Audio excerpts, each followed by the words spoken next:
উচ্ছেদ নিয়ে সদনের ভেতরে বাইরে বিক্ষোভ দেখিয়েছিল এআইইউডিএফ, কিন্তু টনক নড়েনি সরকারের। হারহিম শীতেও রাজ্যে অব্যাহত উচ্ছেদ অভিযান। যে কোনো সময় উচ্ছেদ হতে পারে যোগীঘোপার পাচনিয়া গোমাট এলাকায়। ওখানে প্রায় 533 বিঘা জমি বেদখল হয়েছে বলে অভিযোগ। প্রশাসনের পক্ষ থেকে 30 নভেম্বর পর্যন্ত সময়সীমা বেঁধে দেওয়া হয়েছিল। সেখানে রয়েছে প্রায় 164টি পরিবারের বসতি। প্রশাসনের নোটিশে সকলেই আতঙ্কিত। প্রশাসনের সময়সীমা ইতিমধ্যেই অতিক্রান্ত, ফলে যে কোনো মুহূর্তে চলতে পারে বুলডোজার। মুখ্যমন্ত্রী সদনেও জানিয়েছেন উচ্ছেদ অভিযান অব্যাহত থাকবে। এই আবহে সোমবার গুয়াহাটিতে সাংবাদিক সম্মেলন করেন এআইইউডিএফ বিধায়করা। মুখ্যমন্ত্রী যে সন্দেহজনক বাসিন্দাদের উচ্ছেদ করা হচ্ছে বলে মন্তব্য করেন, সেই মন্তব্যের ব্যাখ্যা চান এআইইউডিএফ বিধায়করা। এই সংক্রান্ত সরকারের স্থিতি কি? সরকারের যে অবৈধ বেদখলকারী বুলি কৈ এই লোকসকলক উচ্ছেদ কৰিলে, তেনেহ'লে বৈধ বেদখলকাৰী কোন? আমি এটা কথা দেখা পাইছোঁ যে বিগত দিনত অসমত যিমান চৰকাৰী ভূমিত যিমান লোকে বসতি কৰিছিল, বিগত দিনত বসুন্ধৰা 1, 2, 3ৰ জৰিয়তে বিভিন্ন জনগোষ্ঠীৰ কেইবা লাখ লোকক কিন্তু মাটিৰ পট্টা দি দিয়া হ'ল, তেওঁলোকক ভূমিৰ অধিকাৰ দিয়া হ'ল।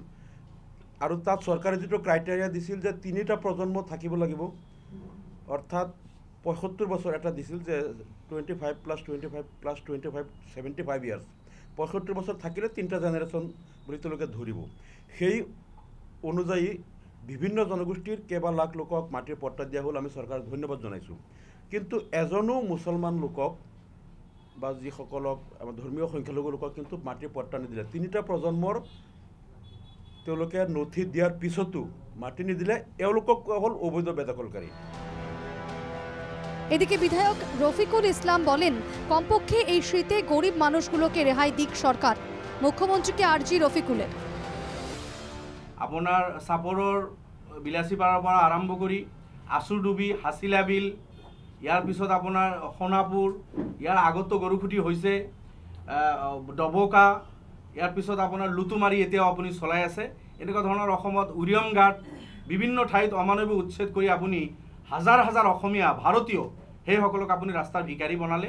তেখেতসকলে তিৰপালৰ তলত আছে। মই ভাবোঁ এইসকলৰ এতিয়া কোনো কাম বন নাই এইসকলৰ হাতত। এইসকলৰ ইনকাম চ'ৰ্চ আপুনি বন্ধ কৰিলে, ঘৰ বাৰী ভাঙিলে। অসমৰ যিটো অৰ্থনৈতিক অৱস্থা আছিল সেইটো তলফালেই গ'ল। আপোনাৰ দায়িত্ব আছিল ওপৰফালে লৈ যোৱা, কিন্তু হাজাৰ হাজাৰ মানুহক যেতিয়া আপুনি একদিনতে ঘৰৰ তলৰ পৰা আনি তিৰপালৰ তলত আপুনি আনি দিলে, আল্টিমেটলি গৈ এইসকলৰ উপাৰ্জন বন্ধ হৈ গ'ল, GDPও কমিব, আমাৰ অৰ্থনৈতিকো ইয়াৰ এটা ব্যাড ইম্পেক্ট পৰিব। এই গোটেইখিনি কাম আপুনি কৰিলে। এই উচ্ছেদের ফলে সংখ্যালঘুদের অর্থনৈতিক মেরুদণ্ড ভেঙে দিয়েছে সরকার। হাজার হাজার মানুষ বেকার হয়ে পড়েছেন। অভিযোগ এআইইউডিএফ বিধায়কদের। Bureau report, NKTV Bangla.